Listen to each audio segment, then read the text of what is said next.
अस्सलाम वालेकुम dear students, आप देख रहे हैं सैयद अली एकेडमी और हाजिर हैं एक शॉर्ट टॉपिक के साथ जो कि है हमारे पास blood supply to the nephron कि नेफ्रॉन तक ब्लड किस तरह से पहुंचता है।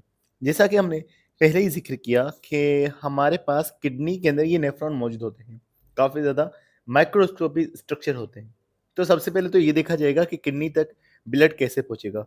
तो यहाँ इस सवाल से लिखा हुआ है, renal artery enter in kidney at hilus. Hilus वाली जगह पर रेनल आर्टरी किडनी में दाखिल होगी। रेनल आर्टरी जो आ रही है वो आरोटा से बन रही होती है। आरोटा दिल में से निकलने वाली बड़ी वेजल होती है। आरोटा में से कई सारी वेजल्स होती हैं जो मुख्तलिफ ऑर्गन्स में जाएंगी और उनमें से एक रेनल आर्टरी होगी जो कि किडनी में जाएगी। और ये किडनी में जिस जगह पर ज्वाइंट होगी उसे हम हीलस कह रहे होते हैं, which further divide into numerous smaller arterioles. Kidney में अंदर जाकर इस आर्टरी में से कई सारी छोटी सी वेजल्स निकलेंगी जिन्हें हम आर्टरियोल्स कहेंगे। अब ये जो हमारे पास रेनल आर्टरियोल्स बनेंगे, इनके मुख्तलिफ नाम होंगे जैसे कि अफरेंट आर्टरियोल। अब ये जो अफरेंट आर्टियोल है इसके हवाले से लिखा हुआ है, one of the arteriole such as afferent arteriole form the dense network as glomerulus and leaves it as efferent arteriole.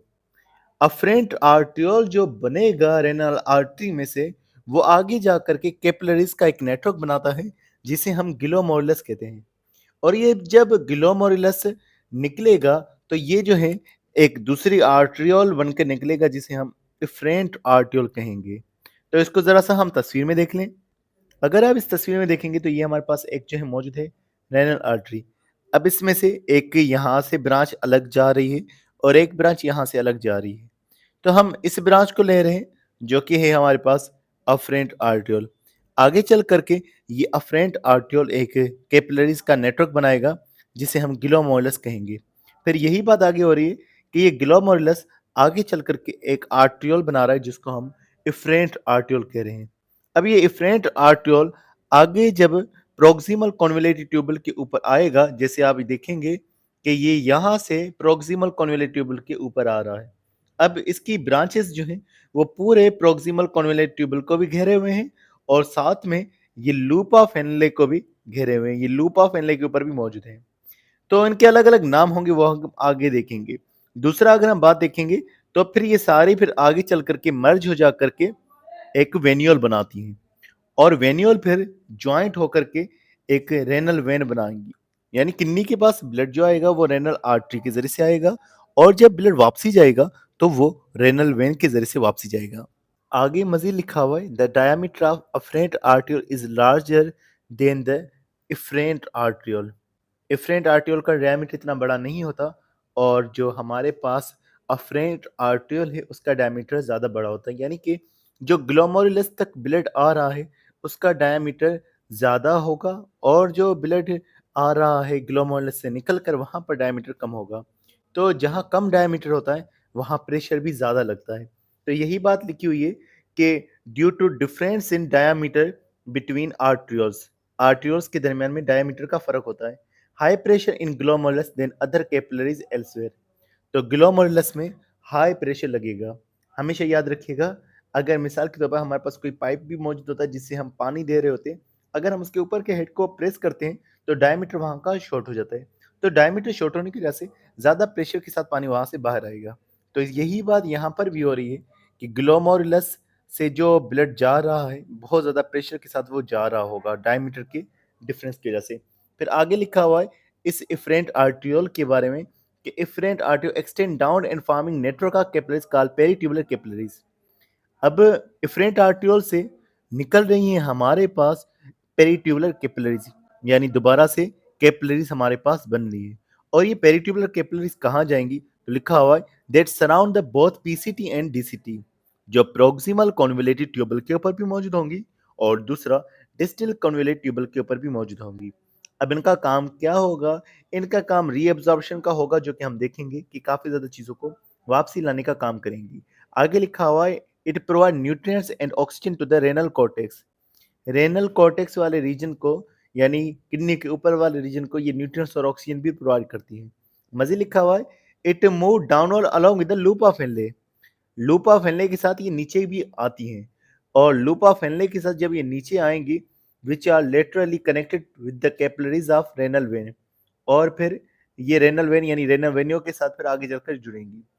The region of medulla, medulla के अंदर ये सारा मामला हो रहा है कि ये वेन के साथ वेन्योल के साथ मेडुला में जुड़े, क्योंकि आपको मालूम है लूपा फेनले अगर बड़ा होगा तो वो मेडुलर रीजन तक बड़ा आकर आता है, और वो बड़ा लूपा फेनले आगे चल कर के वेन के साथ कनेक्ट हो रहा है, यानी वहां से कैपिलरीज वेन के साथ कनेक्ट हो रही है, रेनल वेन के साथ रेनल वेन्योल के साथ कनेक्ट हो रही है।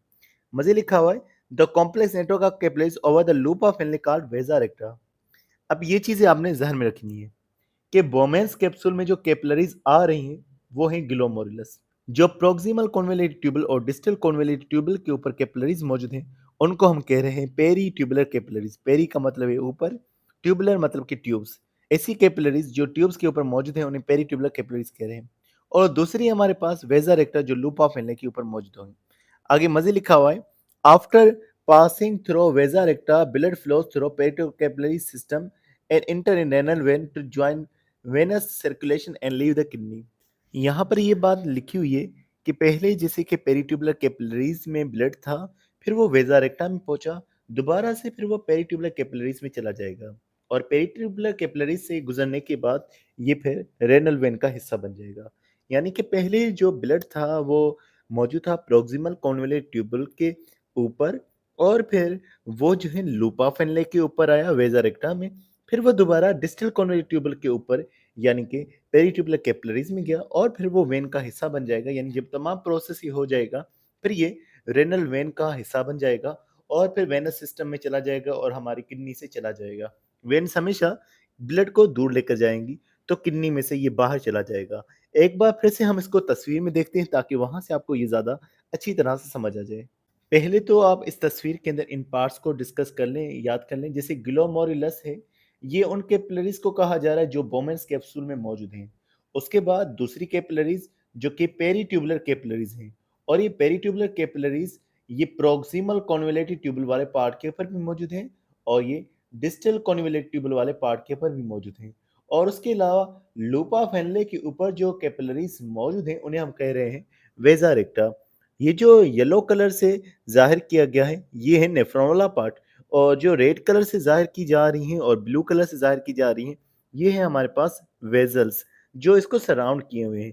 एक चीज ये भी ध्यान में रखिएगा कि सबसे पहले जो ब्लड पहुंचेगा वो इस बोमेंस कैप्सूल में पहुंचेगा, फिर प्रोक्सिमल कॉन्वोल्यूटेड ट्यूबल, और फिर जो पहुंचेगा वो पहुंचेगा हमारे पास लूपा फेनले में, और फिर पहुंचेगा डिस्टल कॉन्वोल्यूटेड ट्यूबल में, और फिर इस डिस्टल कॉन्वोल्यूटेड ट्यूबल से गुजरने के बाद ये हिस्सा बन जाएगा हमारे पास इन वेन्स का, जिनको हम यहाँ पर वेन्योल कह रहे हैं। वेन्योल वेन से छोटी होती है, और फिर ये रेनल वेन का हिस्सा बन करके हमारी बॉडी से चला जाएगा।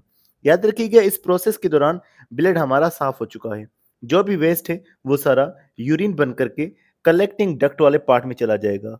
इस कलेक्टिंग डक्ट को आप देखेंगे कि यहाँ से आपको कुछ और ब्रांचेस नजर आ रही हैं, यानी ये समझिएगा कि ये कलेक्टिंग डक्ट कई और नेफ्रॉन के साथ भी कनेक्टेड होता है।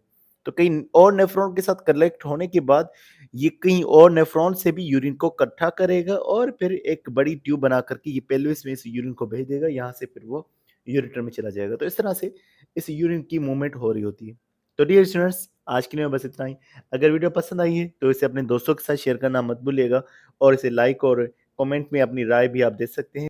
तो मिलते हैं नेक्स्ट वीडियो में, तब तक बहुत सारा ख्याल रखिएगा। अस्सलाम वालेकुम।